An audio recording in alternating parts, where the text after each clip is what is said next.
Hello everyone and welcome back to Lucky Loaders 15, where I'll be giving you 3 selections for tomorrow's racing, where I'll be focusing on the evening card at Ripon. Sorry for not doing a video on today's racing, just didn't have time to record last night, and also as well I want to apologise for a woeful last couple of weeks. We've not been in great form at all, we've been struggling for winners, but that's the way this game can sometimes go. You can go through some really good spells and then inevitably at some point you are going to hit a dry period, but yeah, hopefully we'll be out of it before we know it, and yeah, hopefully it can start tomorrow where we can have some winners at Ripon. So let's get into it then. The first selection I'm going to give you tomorrow will be my nap, which runs in the 6:45 at Ripon.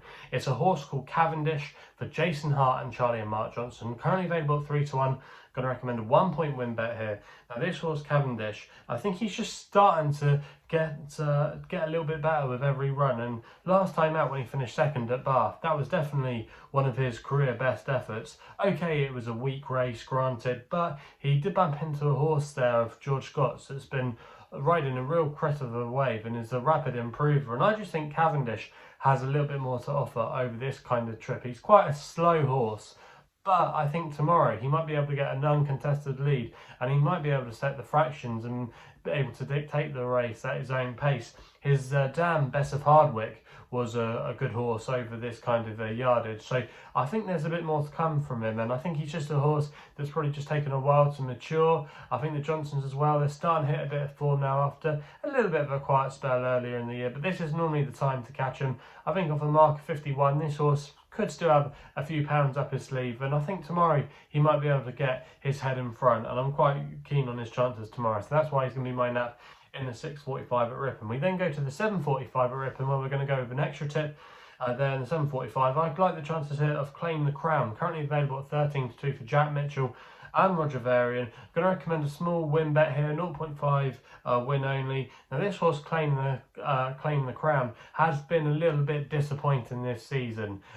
He didn't really cut much on his seasonal reappearance where he finished last. He then ran the Britannia Handicap last time at Royal Ascot, and some people might say, oh, he was well beat there, but I actually watched the race, and if you actually look at it, you wouldn't think he finished in 15th place. He actually ran okay. That was definitely a tough contest, and he was up against probably a lot of future potential group horses. He's not quite up to that level. He was highly tried as a juvenile in some decent events, but he wasn't able to land a blow. However, this is definitely a calmer test compared to his recent effort, and he's been dropped £3 for his latest run off a mark of 93. He's well in here with the weight for age allowance. There's a lot of pace as well, and I think he might just benefit from stepping up in trip tomorrow. He won over a mile as a juvenile, and I think there could be, like I say, a little bit more to come from him. So yeah, that's why he's going to be my selection there. And Roger Varian's team, they tend to do well here at Ripon. He's got a good strike rate over the recent years. I think it's a 31% strike rate in the last 5 years. So yeah, the yard definitely should be noted when they send runners up here, and that's why he's going to be my extra tip of the day. We then go to my next best, which is the only other Roger Varian on the runner on the card. That's in the next race, the 8:15 there. Glam to Vega, again for the same combination. Jack Mitchell riding for Roger Varian here. Currently available at 6-4 with Bet Victor and Bet 365. I'm going to recommend a 1-point win bet here.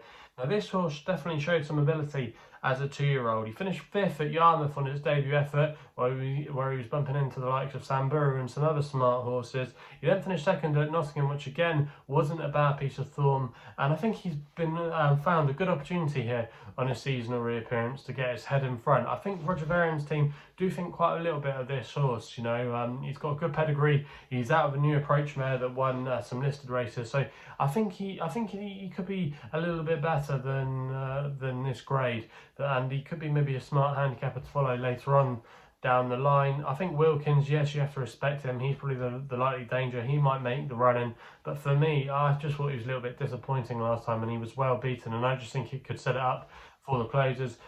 He might need the he might need the run, I should say, Glam de Vega, but I don't know. I think he could be the class act in here, and at 6-4, I'm willing to take chances on him there as my next best of the day. So that rounds off the final selection for tomorrow's racing. So let me know in the comments box below what you're going to be back in tomorrow. If you're enjoying these videos, remember to hit the thumbs up button, subscribe here to the YouTube channel at Lucky Loaders 15. Please gamble responsibly, and we'll be seeing you again soon.